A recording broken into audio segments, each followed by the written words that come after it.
Bonsoir à toutes et à tous. Bienvenue à cette nouvelle édition des Conférences des Lumières, organisée par l'Association des Lumières françaises. Pour ceux qui nous découvrent ce soir, permettez-moi de vous présenter brièvement notre association. Nous sommes une association en loi 1901, apolitique et religieuse, dont la mission est de faire vivre les valeurs universelles à travers des actions concrètes dans quatre domaines principaux: l'environnement et le développement durable, les droits humains et l'action humanitaire, la culture, l'art et l'éducation, et l'engagement citoyen et l'accompagnement des jeunes. À travers nos événements, nos formations et nos projets, nous cherchons à créer des ponts, à éclairer les chemins et à célébrer la diversité des lumières qui illuminent notre humanité commune. Et ce soir, c'est justement une lumière très particulière que nous avons l'honneur d'accueillir, Madame Sylvia Neri. Donc, Madame Sylvia est une coach énergétique certifiée, formatrice en leadership et management et coach de l'équipe nationale tunisienne de Kendo. Mais elle est aussi autrice et c'est précisément son dernier ouvrage qui nous réunit ce soir. Donc, il s'appelle Icarido, un titre qui signifie la voix de la lumière et bien plus qu'un simple récit, c'est une nouvelle aux racines profondes, comme elle l'écrit elle-même. Une histoire qui commence presque comme une blague, un samouraï, une soufie et une italienne entrent dans un café. Mais non, et ils entrent dans une histoire vraie, née d'un chemin réel de transformation intérieure vécue. Et à travers le personnage d'Ikari, jeune aspirant samouraï, elle explore les sept principes fondateurs de Bushido, donc qui sont loyauté, respect, sincérité, justice, honneur, courage et compassion. Donc cette étape vers la transformation intérieure, cette lumière pour éclairer notre propre chemin. Et c'est précisément de cela que nous allons parler ce soir. Ikari, quand la lumière du samouraï éclairée, quand la lumière du samouraï éclaire notre quête moderne. Comment ces principes ancestraux du Bushido peuvent-ils guider notre transformation personnelle aujourd'hui? Et comment cette sagesse japonaise peut-elle éclairer nos défis contemporains? Donc, Madame Sylvia nous le dit elle-même dans son livre. Dans cette nouvelle, tu trouveras des messages explicites et d'autres plus subtils, semés entre les mots et entre les lignes. Alors, ouvrons nos cœurs et nos esprits et laissons-nous guider sur ce chemin de lumière. Sans plus attendre, j'ai l'immense plaisir de céder la parole à Madame Sylvia Neri. Alors, merci beaucoup. Bonsoir à tous. Merci déjà de m'avoir invité. C'est vraiment un honneur.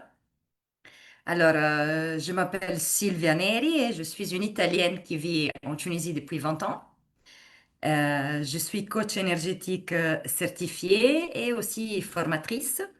Et c'est devenu mon activité depuis 6 ans. Parce que normalement, moi, mon travail historique, c'est celui-là de la restauration. Donc, je suis une entrepreneuse en restauration.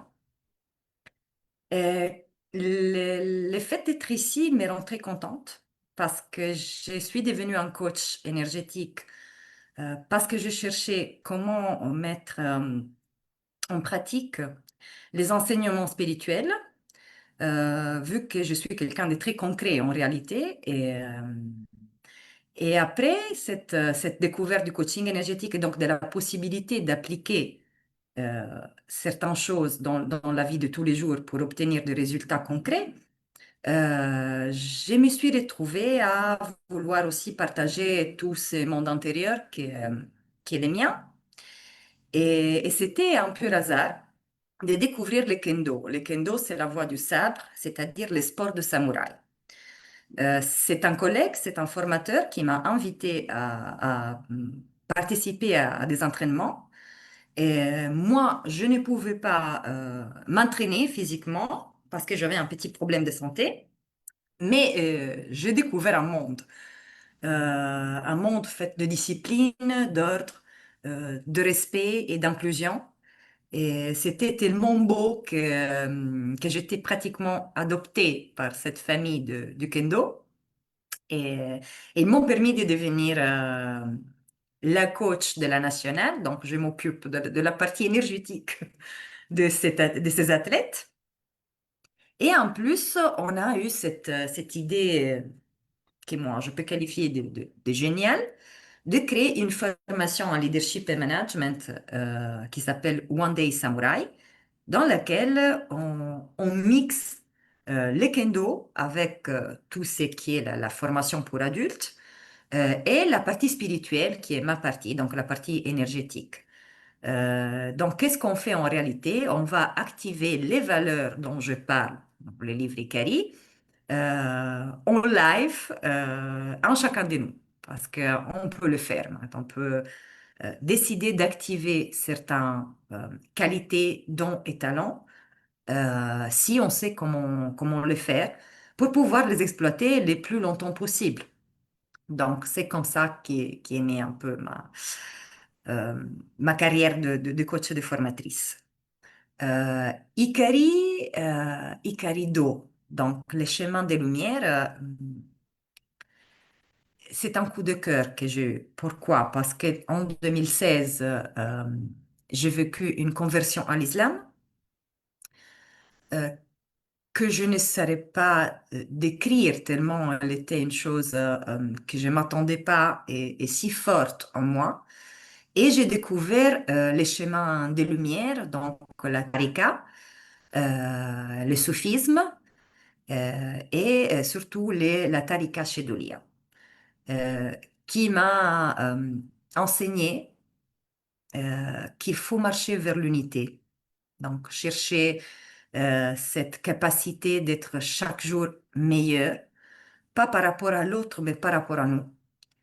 Et, euh, et donc, quand j'ai vu les dojos et les principes du Bushido, je me suis dit, waouh, c'est la même chose.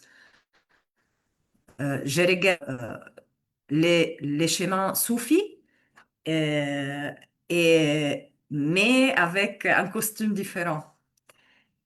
Et donc, j'étais en train de regarder tous ces samouraïs et d'être dans cette ambiance magnifique. Et on a fait une formation qui a duré 3 jours. Et moi, j'étais la seule fille au milieu de toute cette équipe de samouraïs. Et en rentrant dans la voiture, mon cœur m'a raconté une histoire. Et c'était l'histoire d'Ikarido. Donc, de ce jeune samouraï qui cherche sa voie à travers les valeurs du Bushido. Et, et je pense que c'est pas une chose simple de décrire un chemin quand on le fait. Donc, l'idée, c'est cela dans ces livres, de ne pas être compliqué, de ne pas aller trop dans la philosophie et dans la difficulté, mais d'expliquer des concepts très simples et donc de lancer un dialogue. Mon idée, c'était d'écrire une nouvelle que tu peux lire à un enfant de 5 ans et il va la comprendre, et aussi d'écrire une nouvelle qu'un adulte, il peut lire avec un autre esprit et il peut avoir peut-être l'envie d'aller chercher certaines choses ou de se poser certaines questions de façon différente. Et c'est celle que c'est ce que j'ai voulu faire. Donc là, j'espère que ça a marché. Voilà. Donc ça, c'est ma présentation. Je ne sais pas s'il y a autre chose, mais pour l'instant, c'est ce que je peux vous raconter. J'ai perdu un main là, j'ai perdu un autre. Donc, je vais continuer. Moi, je Alors, suis là. là, t'es là, t'es là. OK, Ouais. parfait. Dis-moi. Alors, moi, je n'ai pas pensé à faire une présentation classique, comme on disait, parce que j'aime bien parler avec les gens. Je trouve que les questionnements, après, ils amènent des nouvelles, des belles réponses quand on les cherche. Pour ce qui est de ma capacité à former dans l'énergétique, euh, on fera un exercice, mais pas tout de suite, parce que dans l'énergétique, on devient tout de suite très relaxé, et après, tout le monde va dormir, et donc, j'attends la fin pour, pour être tranquille.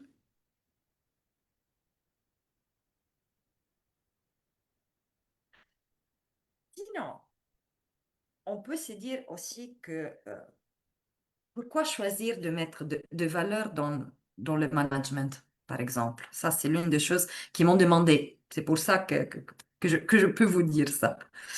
Euh, je trouve qu'on est arrivé dans un moment dans notre société, dans notre époque, dans laquelle le fait d'être uniquement quelqu'un de compétent il n'est plus suffisant. Donc, on parle beaucoup de leadership, leadership, leadership, mais très souvent, on fait la gaffe de croire qu'un manager soit un leader, et c'est pas toujours le cas. Là où un leader, il est tout le temps. T'as pas besoin d'avoir un boulot pour être un leader.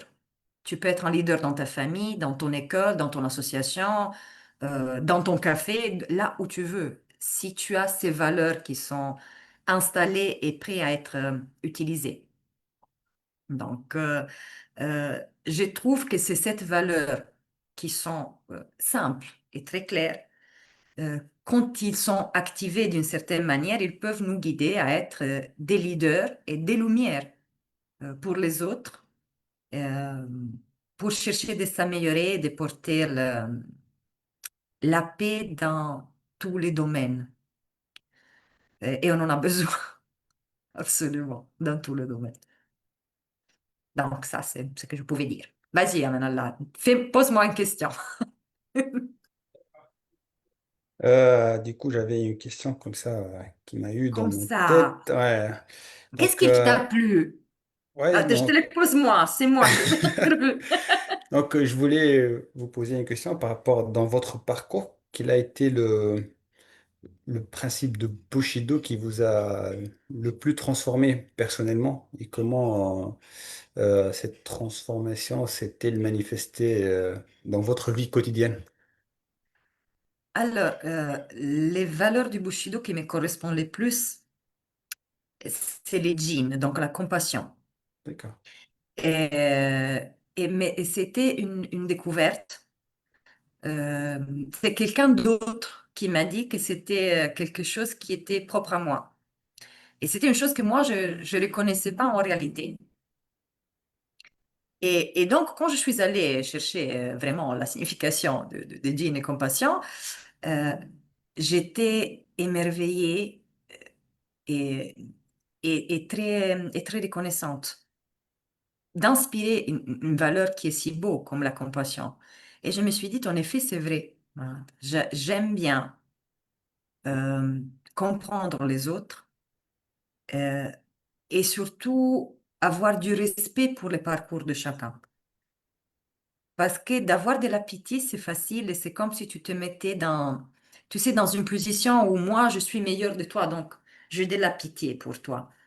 Mais avoir de la compassion et donc du respect, même pour les gens qui traversent des choses difficiles ou qui ne veulent pas comprendre aussi parfois, c'est pas aussi facile.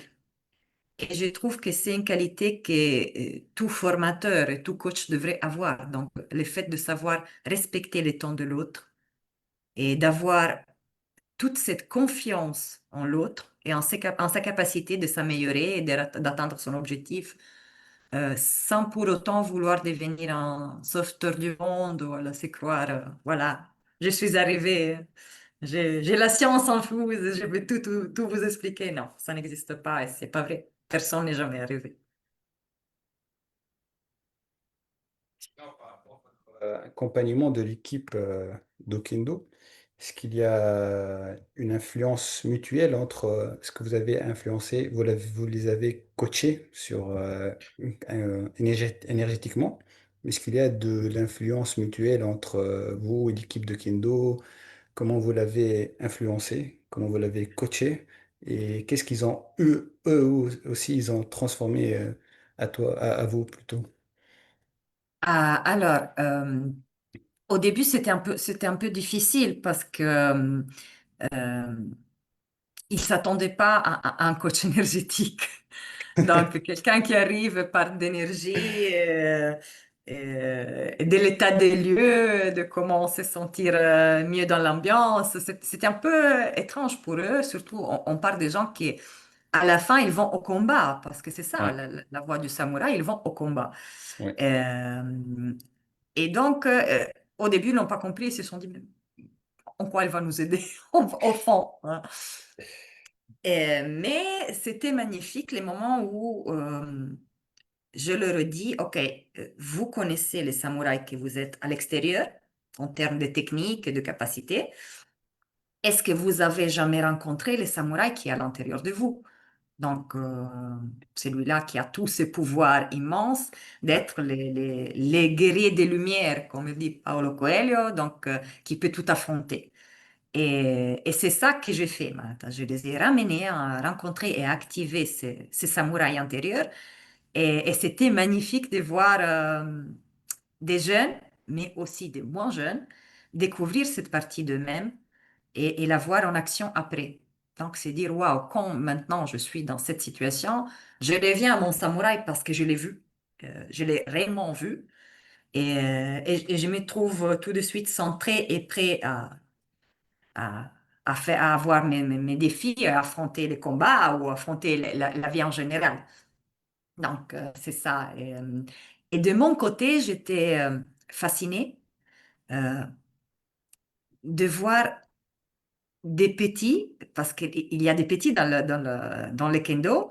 Et quand je dis petits, je parle de gamins de 8 ans qui se battent, mais avec une énergie incroyable et une façon de faire et une prestance comme contre des adultes.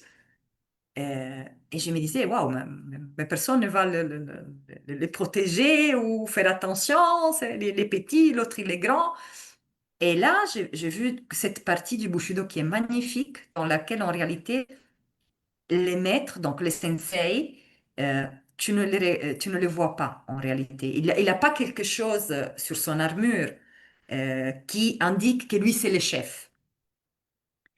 C'est son comportement qui l'indique, donc sa capacité à s'adapter à, à la personne qu'il a en face. Donc, si c'est un enfant, à s'adapter à l'enfant, si c'est un ennemi de taille, à s'adapter à ça aussi.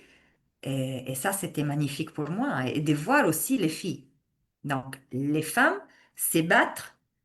Et là, j'ai eu cette flèche, euh, parce que mon maître, il me dit toujours dans les chemins de lumière, il me dit toujours, euh, il n'y a que des hommes, là où homme, c'est vraiment une qualité. Ça n'a rien à voir avec le fait d'être femme ou homme, mais elle est réputée comme la qualité d'avoir des principes.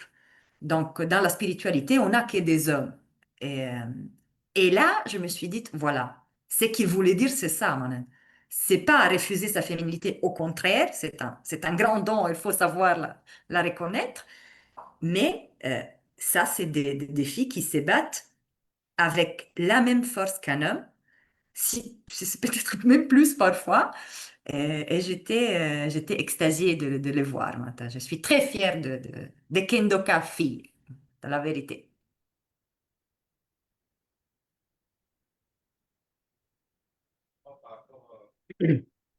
Donc, vous avez créé une magnifique passerelle entre l'Italie, la Tunisie, le Japon.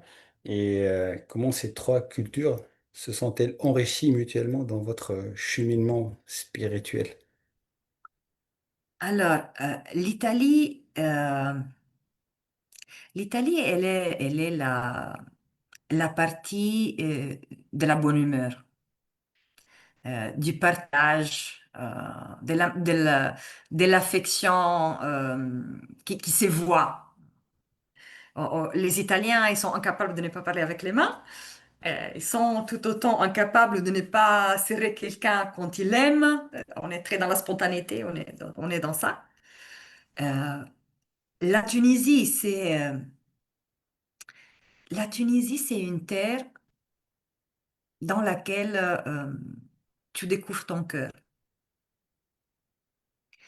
Elle est pleine de contradictions euh, et, euh, et c'est pas toujours facile d'être en Tunisie, pour être honnête.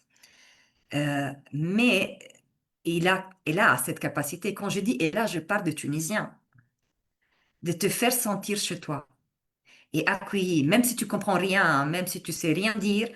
euh, Ils ont envie de te comprendre, ils ont envie de te faire sentir bien et aimé et chéri. Et ça, c'est très important. Donc, quelqu'un qui est un expat comme moi, parce que moi, à la fin, je dû sortir de l'Italie pour aller dans un autre pays pour créer mon business. Et quelque part, c'est comme si tu te sentais un peu trahi par ton pays, le fait que tu dois sortir. Et donc, tu arrives dans un autre et tu te dis, est-ce qu'ils vont me faire la même chose? Et, et au contraire, tu découvres une maison, tu découvres une famille. Et comme les scouts, par exemple, il y a quelqu'un, je crois que c'est Jienne qui pose la question, comment le scoutisme a contribué à cette amélioration de cette manière-là. Moi, je ne voulais pas être un scout. J'étais en effet chassée des scouts en Italie quand j'étais petite parce que j'étais pas sage. Et donc, j'ai fait un refus. Et après, je me suis retrouvée en Tunisie au moment du Covid avec les scouts de Loardia qui étaient dans une action de soutien pour tout le monde incroyable. Et je me suis dit, voilà, là, je veux être un scout. Là, je veux être dans cette équipe, dans cette famille, parce qu'ils sont dans l'action et ils sont en train de faire des choses avec très peu de moyens, il faut le dire, mais qui sont énormes. Et donc, c'est là où je suis devenue fière d'être un scout. Je ne comprends rien du tout, si c'est pas la moitié, parce que toutes les chansons elles sont en arabe.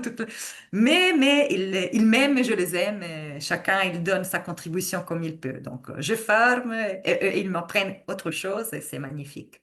Voilà. Ouais, ouais, c'est très Notre bien, mission dans magnifique. un monde hyper Oui, connecté. Pardon, hein, j'ai lu en même temps, oui, je oui, m'excuse. oui. Euh, comment la voix du samouraï peut-elle guider notre gestion émotionnelle dans un monde hyper connecté?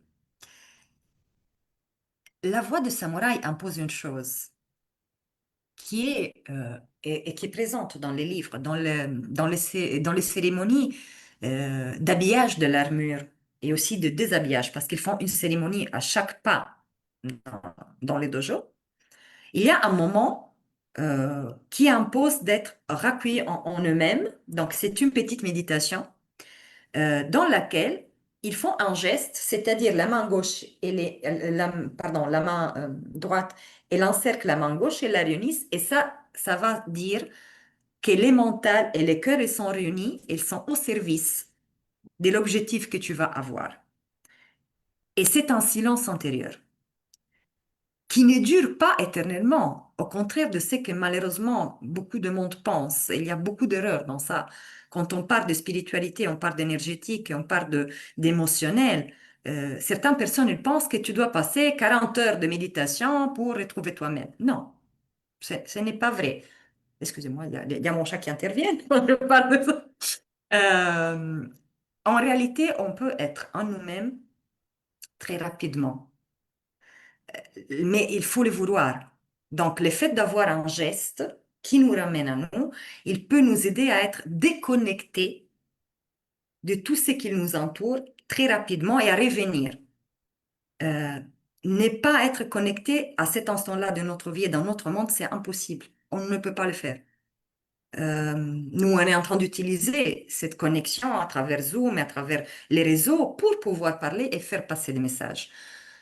Et pendant longtemps, j'étais quelqu'un qui était contre les réseaux parce que j'avais pas encore maîtrisé la capacité d'être présente à moi-même en face des réseaux. Là, j'ai compris que je peux l'être. Je peux être moi-même présente et personne ne peut m'attaquer, on va dire, dans cette hyperconnectivité si c'est pas moi qui le décide. Et le samouraï, avec cette concentration, avec cette application, le fait d'être dans le corps physique, parce qu'il reste dans son corps, et c'est un sport qui est physique, pas seulement mental, a cette capacité d'être connecté avec son adversaire tout en étant connecté uniquement à sa réalité et à lui-même. Donc, c'est comme ça que la voie du sabre et du samouraï peut nous aider et être appliquée. Je ne sais pas si j'ai répondu à Madame Aïcha, j'espère. Je l'espère. Non, et merci pour la question, elle était magnifique, hein. J'adore. J'adore toutes ces questions. Sinon, quoi dire d'autre? Dans le livre, il y a... Oui, dans Ah, votre livre, j'ai vu, j'ai marqué, comment dire, c'est que vous avez mis la vraie justice ne vient pas d'un ordre extérieur, mais d'une voie intérieure. absolument. Ouais. Absolument. Vous pouvez nous expliquer Alors, plus? je t'explique. Qu'est-ce qui se passe? Qu'à un certain moment, je pense que beaucoup de monde peut-être a vécu la volonté de commencer un chemin spirituel et donc de se connaître lui-même, euh, hum, chacun à sa façon. Donc, développement personnel, livres et parcours pour justement comprendre ses émotions, comment les gérer, comment réagir vis-à-vis de l'autre, que ce soit en couple, au travail, en famille. Et dans cette quête, parce que c'est une quête de soi, hum, on reçoit beaucoup d'informations. Et actuellement, justement, on a accès à l'information d'une façon incroyable. On peut tout avoir. Livres, conférences, coach en ligne, tout ça. Mais si nous, on ne fait pas attention à comment on se sent quand quelqu'un il parle de certaines choses, on risque de tomber sur des gens qui ne sont pas réellement capables de nous aider à nous connaître réellement. Et donc, d'avoir cette information utile à utiliser. Et la justice, c'est où? C'est justement le fait de s'écouter. Si je sens que la personne qui parle, en quelque sorte, elle me dérange, euh, que ce soit physiquement, par exemple, j'écoute quelqu'un et soudainement, j'ai mal à la tête. Peut-être que ce message n'est pas adapté pour moi. Peut-être que ce qu'il dit n'est pas totalement juste pour moi. Donc, il faut avoir le courage de s'écouter. Et la justice, elle vient de là. La justice, c'est être juste avec nous-mêmes, pas seulement avec les autres. Parce que les gens, ils ont la capacité de pardonner les autres, d'être très gentils, condescendants avec les autres. Mais à l'intérieur de nous, on a un juge intérieur qui ne fait que parler, qui nous dit, bon, cette chose, tu aurais pu la faire mieux. Et celle-là, tu aurais pu la faire mieux. Il ne fait qu'être injuste avec nous. Et ça, c'est pas bon. Voilà.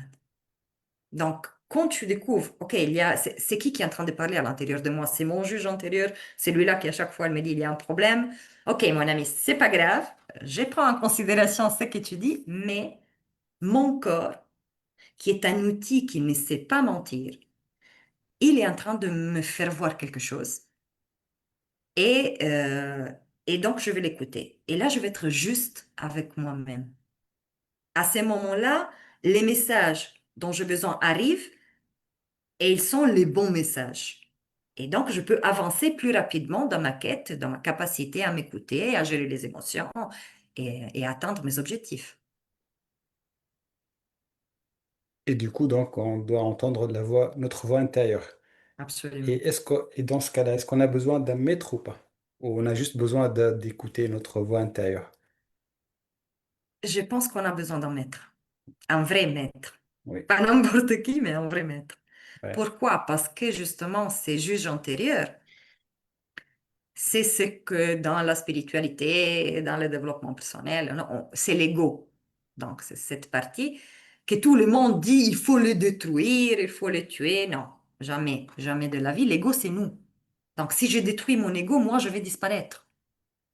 Par contre, l'ego, c'est un enfant qu'il faut éduquer.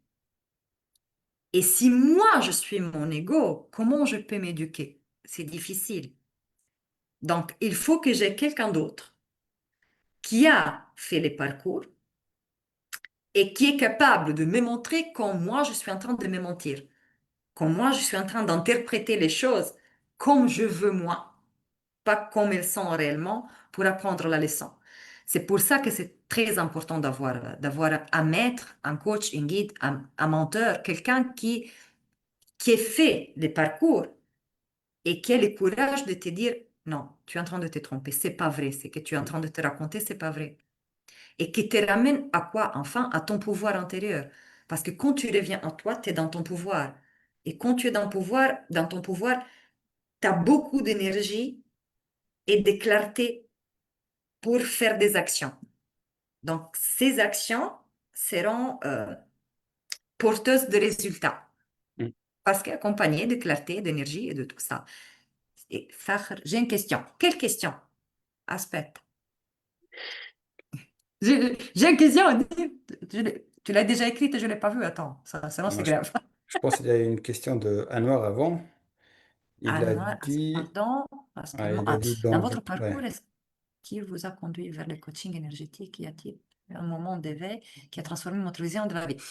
Alors, je veux être honnête. Moi, je me suis réveillée un jour, j'avais 29 ans et je vivais dans un état de crise totale dans ma vie.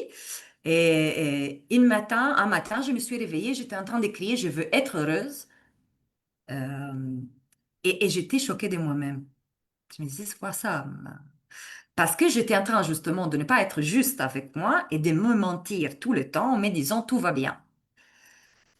Et donc, tout n'allait pas bien, pas du tout. Et, et j'ai fait une dépression. Et cette dépression, je l'ai reconnue et je ne voulais pas prendre de médicaments ou je voulais la vivre. Mais d'une façon que ce soit une bonne leçon pour qu'elle ne revienne plus, pour que je sache comment la gérer. Et c'est de là que je commençais à chercher comment le cerveau marche. Donc, je commençais des études de neurosciences, de PNL, toute la partie qui a égard à l'hypnose, aux messages subliminaux. Et j'ai fait beaucoup d'études, beaucoup de pratiques, jusqu'à qu'à un certain moment, je me suis dit, OK, tu as tout essayé et pratiqué, mais euh, ça ne dure pas. Donc, tu vis un changement pendant 3 à 4 mois, ça dépend de la technique que tu utilises. Mais au premier coup émotionnel, tu reviens au point de départ. Et en étant quelqu'un qui en réalité est très paresseux, je voulais une solution qui, une fois pour toutes, pas 150 millions de fois la même leçon à répéter. Et je me suis dit, OK, si bien, quels sont les points que tu peux toucher pour obtenir ces résultats? Les mentales, c'est quelque chose qui naît et meurt avec nous. Les cœurs, c'est quelque chose, les corps physiques qui naît et meurt avec nous. Donc, avec cet ego, la seule partie qui reste, c'est l'âme. Et c'est de là que je me suis dit, OK, je vais apprendre à parler avec mon âme et à voir comment elle va m'aider.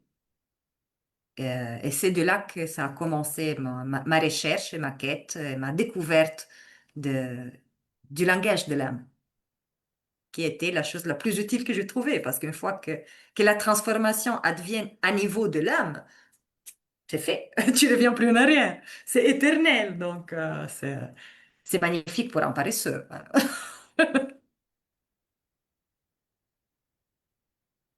Voilà, j'espère avoir répondu. Une question. Est-ce qu'il est encore ici, Farhad? Ah, pardon, je suis revenue. Alors, Aïcha, vous accompagnez des personnes dans le temps. Vu les batailles invisibles que nous devons apprendre à gagner aujourd'hui. Ah, oui, alors mon travail, c'est celui-là justement d'accompagner les personnes à revenir à leur authenticité, qui veut dire être dans ton pouvoir personnel. On a tellement de batailles, chacun il a sa bataille. Les batailles les plus grandes sont celles-là d'être dans les moments présents, le fait d'accepter qu'on est des êtres humains, donc qu'on a des défauts, et c'est naturel de les avoir. Euh, la plus grande bataille, c'est d'être soi-même. On vit immergé dans une réalité de champ énergétique et d'égrégora et de choses qui nous influencent tout le temps. Et donc, très souvent, on n'est pas nous. Parfois, on a des pensées, on a des agissements et des façons de faire qui ne sont pas nous. Ils peuvent venir de la société dans laquelle on vit et donc on est peut-être un peu plus sensible, donc on absorbe ces informations-là. Euh, et beaucoup d'autres choses, elles viennent de la famille. Donc, du fait que qu'on a un héritage qui n'est pas seulement l'héritage des yeux marrons ou des cheveux de ma grand-mère, ou alors, dans certains cas, de maladies, des maladies physiques qu'on hérite, mais c'est un héritage aussi qui est des croyances, qui est d'expérience, qui est de peur. Et parfois, elles sont tellement enfouies en nous. Et c'est comme si nous, on les avait de default, qu'on les utilise dans notre vie. Et donc, on ne vit pas la vie qu'on devrait vivre. Et ça, c'est ce que je fais. Voilà, te ramener euh, à un point qui s'appelle les points zéro, donc les points de non-dualité, là où il n'y a pas les bons et les mauvais, l'ombre et la lumière, c'est les zéros absolus. Pas de pensée, pas de programme, pas d'ego. Il ne reste que l'âme. Et à ces moments-là, tu peux laisser aller ce dont tu n'as plus besoin et activer ce dont tu as besoin, justement, pour atteindre un objectif ou accomplir une action. Et donc, c'est ça que je fais. Ça, c'est mon parcours, Martha. C'est que j'aide à faire aux gens, c'est ça. Donc, plus grande bataille, s'aimer, être gentil avec soi. Ça, c'est la vraie réponse. Tu le connais. Sincère, vrai. Aujourd'hui, j'ai mal à la tête, j'ai mal à la tête. Aujourd'hui, j'avais peur d'être là parce que peut-être que les gens, qu'est-ce qu'ils vont penser? C'est la vérité, oui. Je suis humaine, je le pense. Euh, je suis comme un petit enfant à cet instant-là quand quelqu'un me dit, j'ai lu ton livre, pour moi, c'est, oh, il a lu mon livre. C'est la vérité, ouais, ça, c'est comme je suis. Puis-je Voilà. prendre la parole? Absolument. Oui, je voulais pas vous interrompre en fait.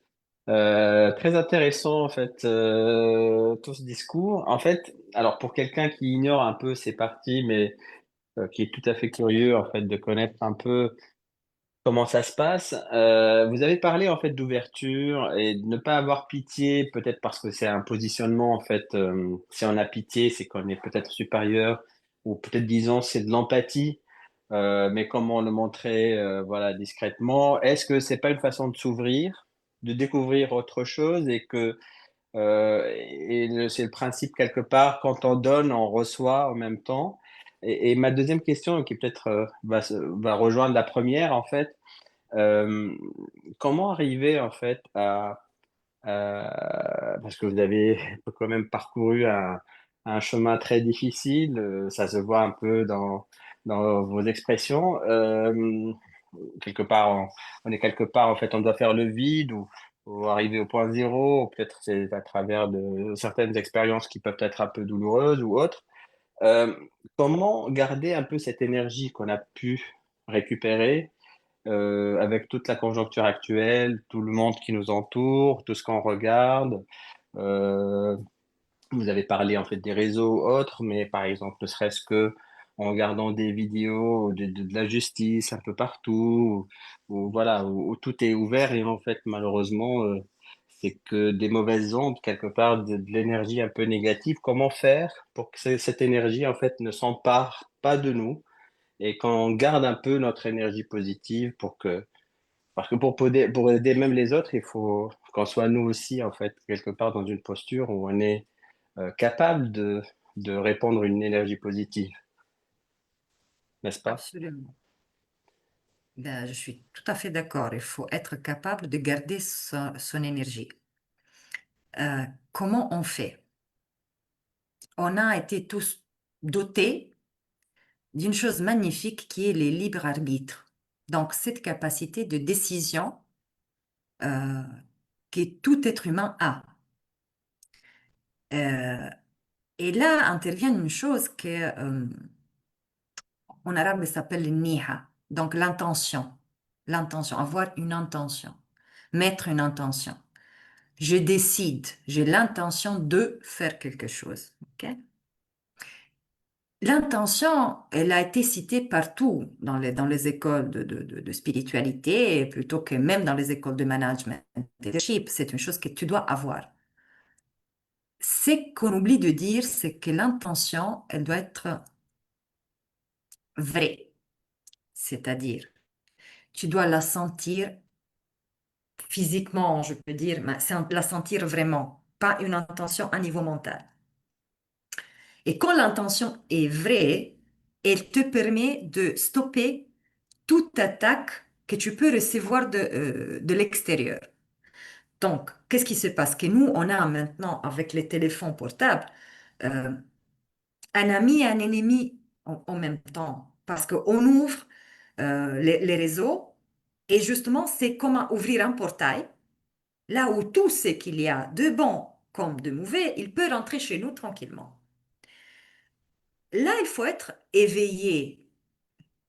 Comment en se disant, OK, je veux utiliser mon téléphone, je suis là, je regarde les nouvelles, je ne, je ne suis- je me sens pas bien, parce que les émotions elles deviennent négatives parce que je regarde des choses qui sont négatives, c'est une réalité. Il y a de l'injustice, il y a de la violence, il y a tout ça.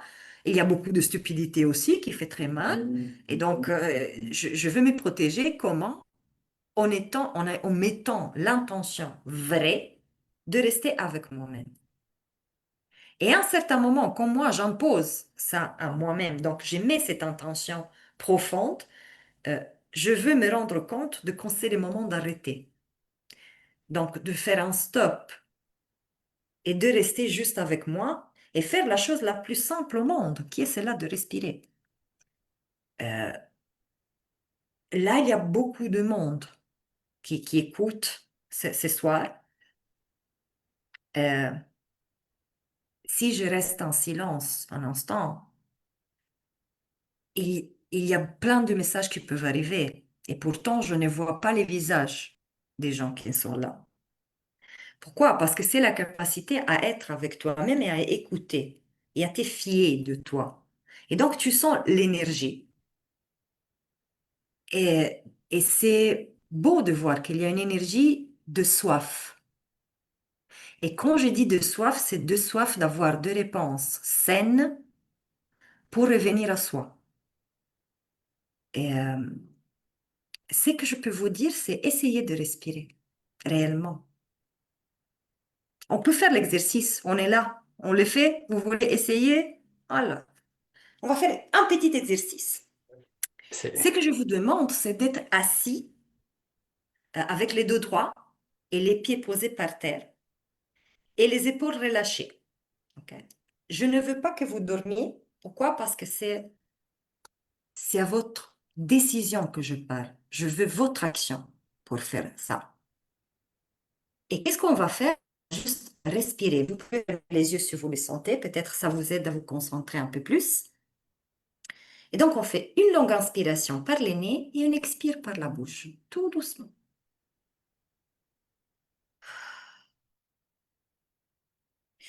Et vous pouvez le faire même en émettant de sang, comme si moi, je voulais laisser aller tout, toute la journée, tout le stress, tout le bruit. Alors que qu'est-ce que je fais? Je fais ça. Ah, et je laisse aller, tout doucement. On ne fait que ça. On inspire et on expire, sans vouloir faire rien d'autre à part ça. Encore.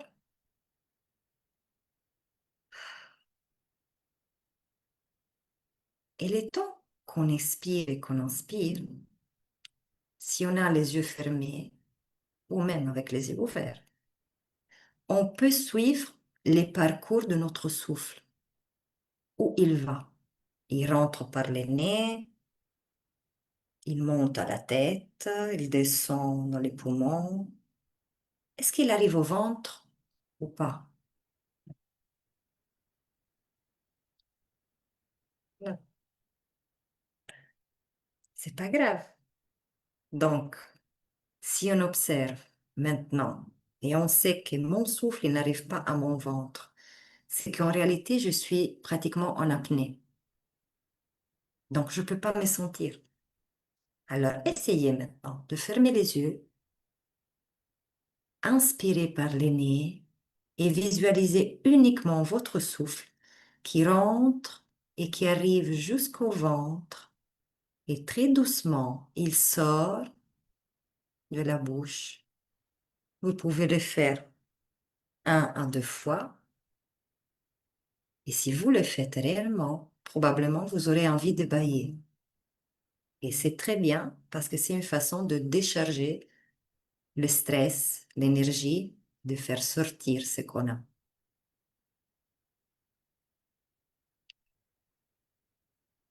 Il y a quelqu'un qui a pris peur parce qu'il a découvert qu'il n'était pas en train de respirer, plus qu'une personne.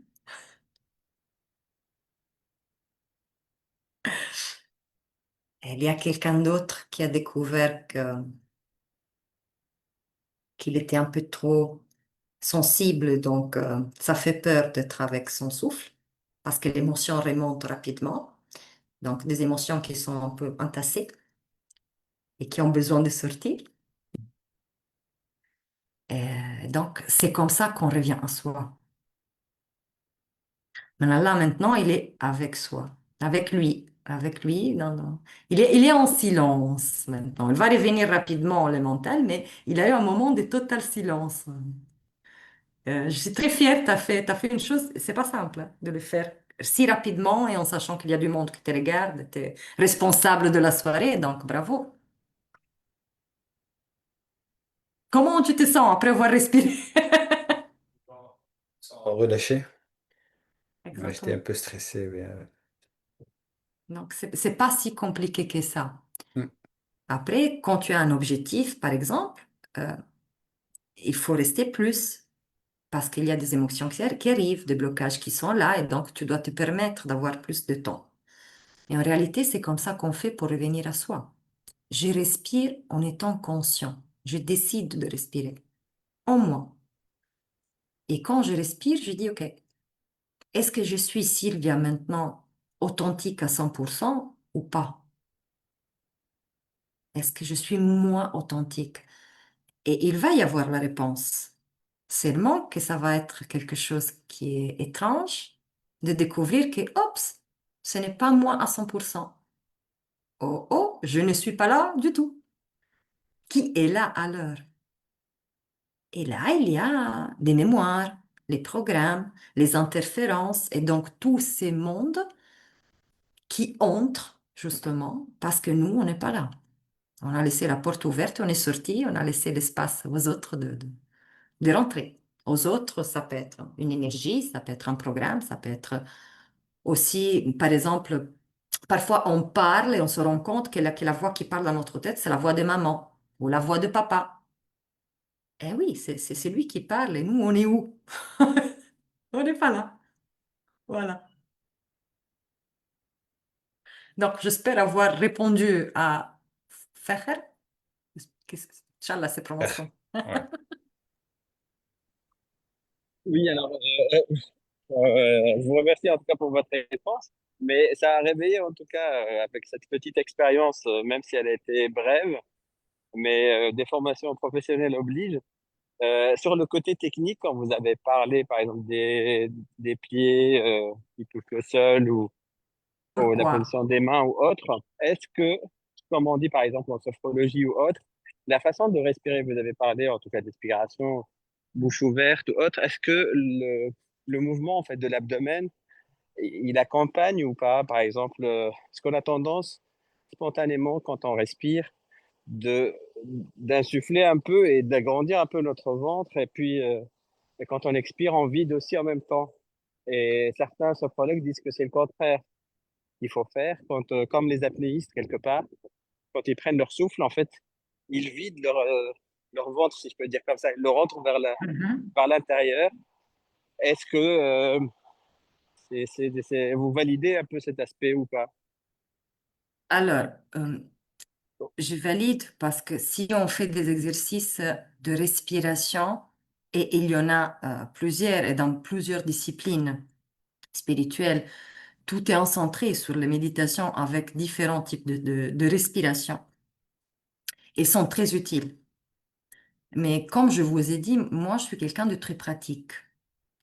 Et je me dis, je ne peux pas, moi, en plein. Je peux vous dire pourquoi, par exemple, les deux pieds par terre, c'est parce qu'on est en train de décharger. Et donc, s'ils sont croisés, l'énergie elle circule moins bien. Mais par exemple, si moi, je suis dans mon bureau, dans une réunion, je ne peux pas me mettre à faire de la respiration d'apnée non plus. Tu passes un peu pour une folle. Par contre, je peux juste être comme ça et respirer réellement. Donc, les autres ne vont pas se rendre compte. Donc, je ne veux pas déranger, mais moi, je vais revenir à moi-même pour protéger mon énergie. C'est pourquoi j'ai fait la chose la plus simple, en réalité. Mais c'est vrai que la respiration, elle a beaucoup de techniques. Par exemple, si on veut commencer, on peut faire des inspirations de 7 secondes. Donc, j'inspire par le nez, je compte 7 secondes. J'attends et après j'expire par la bouche 7 secondes, qu'est-ce que ça va faire? Que le corps il commence à se relaxer et que le mental il est tellement concentré à suivre ces rythmes de la respiration qu'il ne va pas s'échapper dans un million de pensées, voilà, de raisonnements. Il est concentré à faire quelque chose. Donc j'espère que j'ai répondu. Non, non, tout à fait. En fait, c'est très enrichissant. C'est pourquoi, en fait, je dis que peut-être selon les personnes, il y aura plus de personnes, peut-être comme Manala, il est parti vite, hein. Et moi, peut-être, je suis un peu plus ancré, peut-être sur le côté technique. Donc, on a du mal à laisser un peu, en tout cas, faire le vide ou laisser des émotions monter ou autre. Et donc, peut-être que je me suis dit que certains aspects techniques peuvent aider. Donc là, mais par exemple, vous avez rajouté le fait qu'on reste parce que certains, quand ils méditent, ils croisent leurs jambes ou autre. Donc voilà, c'est certains aspects qui sont différents d'une technique à l'autre, comme vous l'avez dit, mais qui peut qu'enrichir en tout cas la façon de faire pour être relâché dans n'importe quelle condition et se protéger un peu parce que on a tendance à dire que parfois, en fait, ne serait-ce que par des confidences ou autre, on a tendance à dire que peut-être les personnes transmettent une mauvaise énergie ou on se met dans la peau des autres ou s'identifie dans les problèmes des autres. Et après, on se sent affaibli et fatigué alors que avant on avait la pêche, quoi. Donc, c'était parfois, en fait, dans ces moments-là, comment ne pas attirer l'attention et faire comme une protection de sa propre enveloppe énergétique quelque part. C'était ça, en fait. C'est exactement ça. Tu respires doucement et tu répètes je suis, Voilà. tu répètes ton nom Ouais, et tu te le demandes, est-ce que je suis moi ou non? Et là, tu vas comprendre c'est l'énergie que tu es en train de recevoir, elle est bonne pour toi ou pas bonne, ou si alors quelqu'un il est en train de t'aspirer, parce que c'est une chose qui se passe très souvent. c'est ça. Ouais. Les gens ne le font pas exprès, mais ça arrive, surtout si quelqu'un il est un peu plus équilibré. Euh, Petit conseil pour les personnes qui sont hyper rationnelles, et je le dis parce que moi, je suis quelqu'un comme ça, donc j'ai mis beaucoup de temps à accepter certaines choses. Euh, il faut trouver la chose la plus simple. Parce que par exemple, moi, quand ils me disent, OK, tu dois faire 5 respirations de 7 secondes, je sais pas quoi, pour moi, c'est déjà absurde, man. C'est pas possible. Si mon esprit, mon âme et mon mental et mon esprit peut créer ma réalité, parce que c'est de ça qu'on parle, man, c'est de créer sa propre réalité. Je ne pense pas qu'il a besoin que je fasse 150 millions de tours pour obtenir une chose, c'est pas possible. Donc, je cherche la chose la plus simple. Par contre, il faut s'entraîner. Parce que, par exemple, je suis sûre que c'est difficile pour vous de fermer les yeux, parce qu'on est dans le contrôle. Oui, Quand moi, je fais mes formations, j'ai toujours un public en face. Euh, et normalement, ils sont des ingénieurs informatiques, tu vois, des gens que... C'est quoi ça? Non! Ils ne s'attendent pas, parce que moi, j'interviens parachuté dans une formation de leadership, ils ne s'attendent pas que je parle de spirituel ou d'énergétique. Et ils ont beaucoup de résistance. Et, et ce qui est beau et magnifique, c'est qu'à la fin, ce sont justement ces personnes qui avaient plus de résistance qui arrivent à faire l'exercice vraiment à 100%. Donc, quand ils sortent, ils sont hyper satisfaits parce qu'ils ont justement obtenu une chose qui devient à ce moment-là claire et rationnelle pour eux. Et ça, c'est très important. C'est ce qui me rend fière de mon travail quand j'arrive à aider quelqu'un pour qui est difficile de se concentrer et d'être avec soi. merci beaucoup pour votre réponse. Merci. Merci pour la question. J'adore. Alors, merci pour cet exercice, monsieur, pour cette conférence, monsieur, de spontanéité en critérium vivant en Tunisie. Comment votre expérience entre ces contenus vision de la sagesse japonaise et votre approche du Ikari, du milieu intérieur? Euh, j'ai découvert, ça c'est la question de Elazar. Elazar. Donc déjà, merci pour la question. Donc, comment en tant qu'Italien vivant en Tunisie, cette expérience de culture a influencé ma vision de la sagesse japonaise. Euh, je trouve qu'il existe un seul chemin de lumière. Et en étant quelqu'un qui a étudié toutes les religions, mais aussi beaucoup de chemins spirituels différents à partir du chamanisme de l'Amérique latine pour arriver à justement la partie soufie, mais encore l'hindouisme, le bouddhisme et beaucoup des chants qui parlent de sagesse. Euh, je suis arrivée à la conclusion que quand tu es dans la vérité, euh, tu obtiens les mêmes résultats. Donc, je ne sais pas si c'est la sagesse japonaise qui m'a guidée vers, quand j'écris Ikari en réalité. Euh, je peux dire que la partie du Bushido, c'était en réalité un voile que j'ai voulu utiliser pour pouvoir parler de certaines choses euh, librement. Euh, Parce qu'ils étaient très élégants dans leur façon de dire les choses. Et donc, cette élégance et cette cérémonielle que j'ai beaucoup aimé, et ça, c'est typique de la culture japonaise, c'est de faire des cérémonies.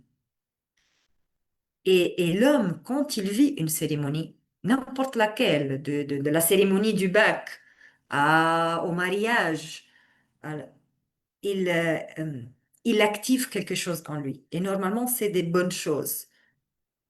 Donc, la partie qui m'a influencée de la sagesse japonaise, c'est sûrement la partie de l'étiquette et de toute cette partie cérémonielle.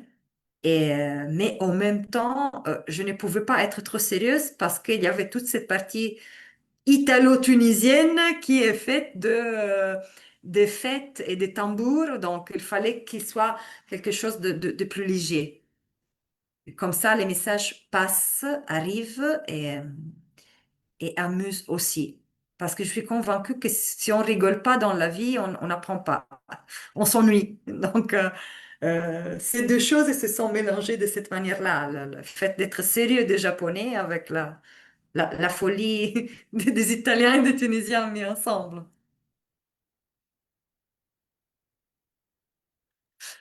Donc, Effectivement, en fait, l'art d'avoir pu marier un peu, comme il a dit Manala, en fait, les trois entités entre l'Italie, la Tunisie, qui sont très expressifs, comme on a tendance à dire le syndrome méditerranéen ou autre, et le côté japonais où on n'est pas très tactile, on n'est pas très expressif.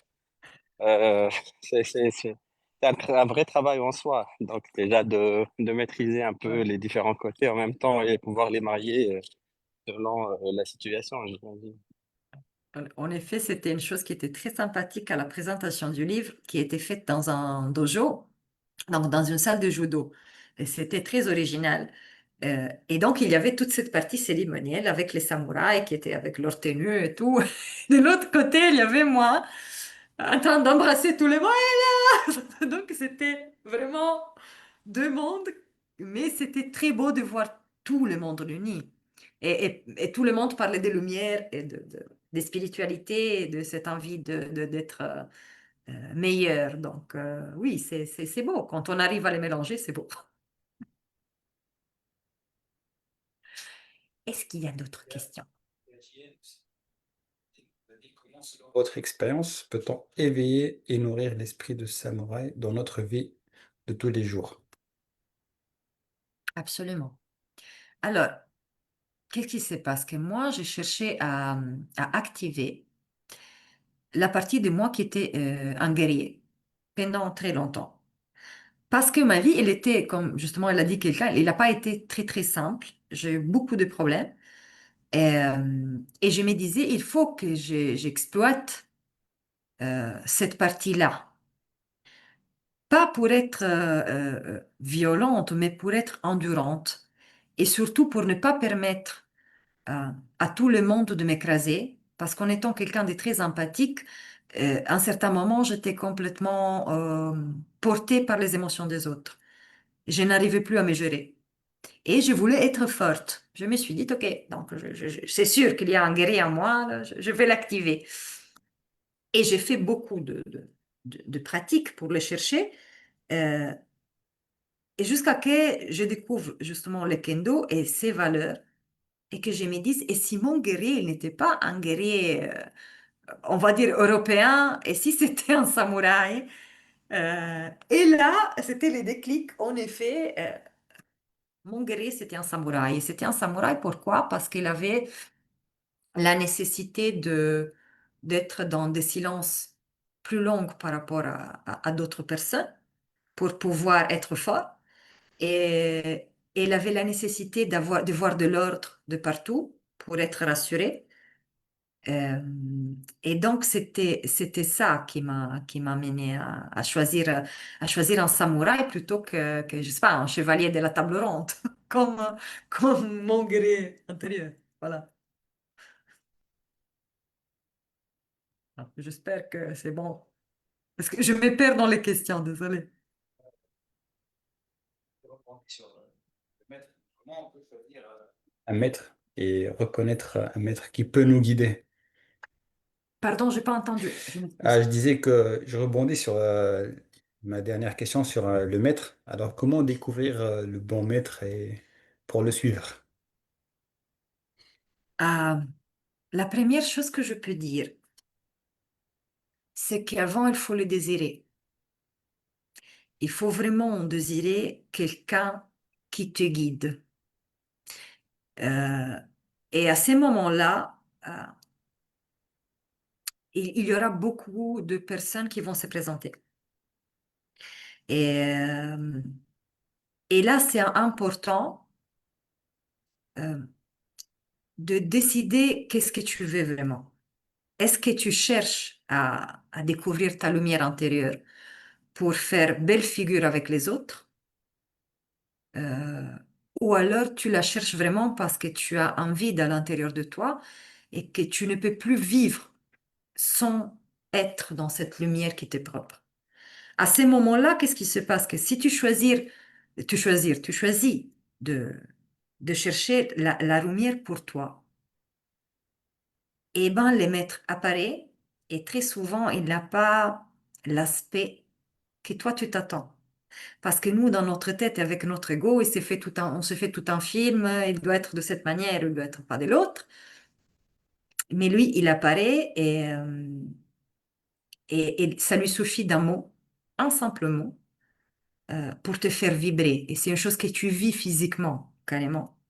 Et tu te dis, OK, cette personne, elle est capable euh, de faire bouger mon âme euh, tellement fort que mon corps physique, il vibre. Alors, s'il a ces pouvoirs, c'est qu'il est juste. Et là, tu peux te fier.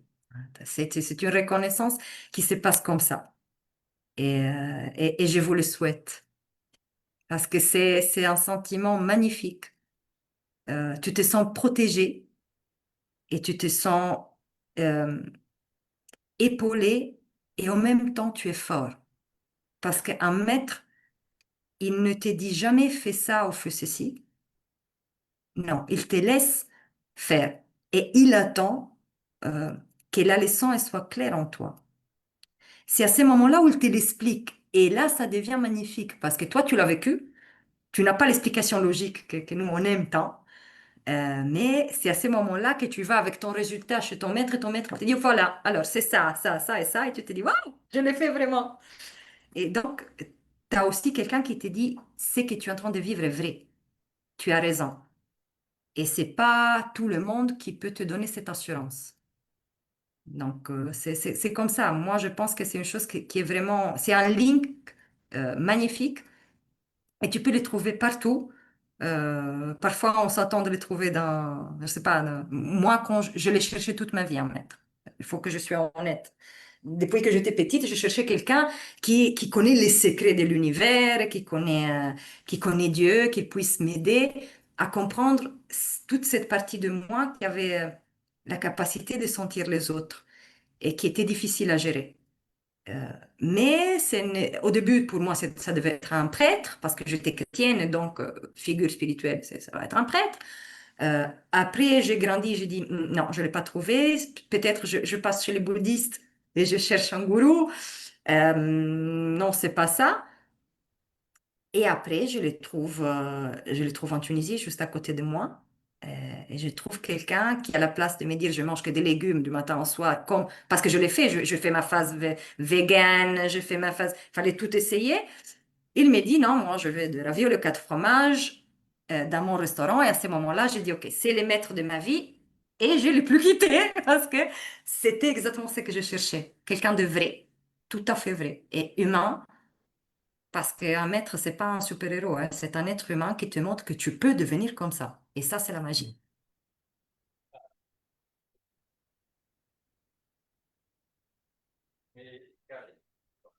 Désolée, Amel. Vous Parfois, je m'entendez t'entends pas? pas, je Et m'excuse. comme ça, c'est mieux comme ça. Vous Si, comme ça, m'entendez? oui. Oui, absolument. Mais Ikari, le personnage dans votre livre, moi je suis dans la moitié et il se plaint toujours avec ses maîtres. Ah bah oui, justement, justement. Ben, ça, c'est la partie. Alors, ils m'ont demandé si j'étais Ikari.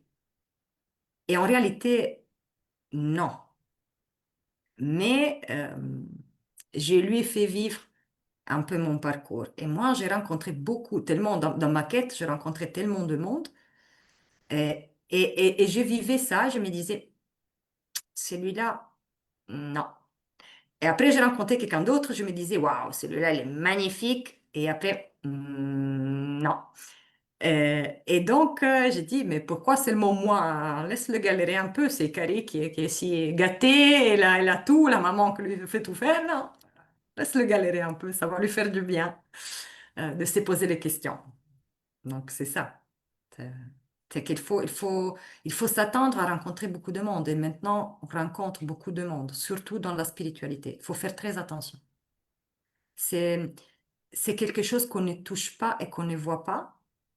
Et c'est un argument dans lequel beaucoup de monde peut inventer beaucoup de choses. Et si on est un peu fragile, et si on est un peu distrait, alors on se fait, on va dire, capturer par des personnes qui ont du bon blablabla, et on peut être induit en erreur. Donc ça, c'est une chose que je tiens à dire. Il faut faire attention. Pas tout ce qu'on voit, pas tout ce qu'on écoute est bon. Donc, avoir la tête sur les épaules, on parle de spiritualité, ça ne veut pas dire qu'on n'est pas intelligent, Manette. Dieu nous a donné la raison. Première chose, c'est un outil. Il faut savoir l'utiliser. Donc, il faut faire attention.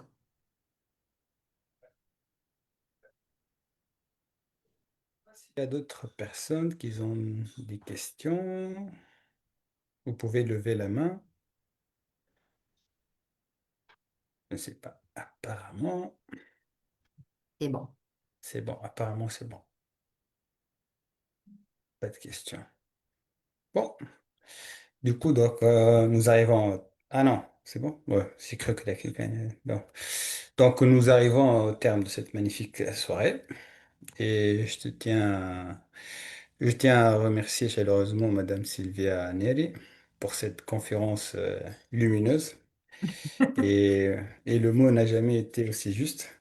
Donc, merci encore une fois, Madame Sylvia, d'avoir partagé avec nous votre parcours, votre sagesse et ces belles passerelles que vous avez créées entre les différentes cultures et les traditions spirituelles.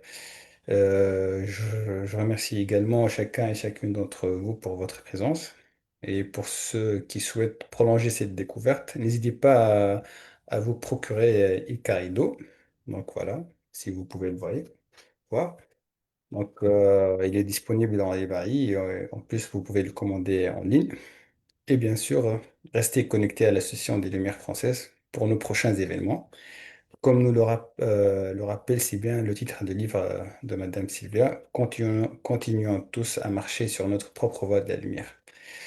Et donc, belle soirée à tous et à très bientôt pour des nouvelles lumières. Merci. merci infiniment à tout le monde. Vraiment, merci, merci. C'était un immense plaisir. Ouais. Grazie, grazie, Merci grazie. beaucoup.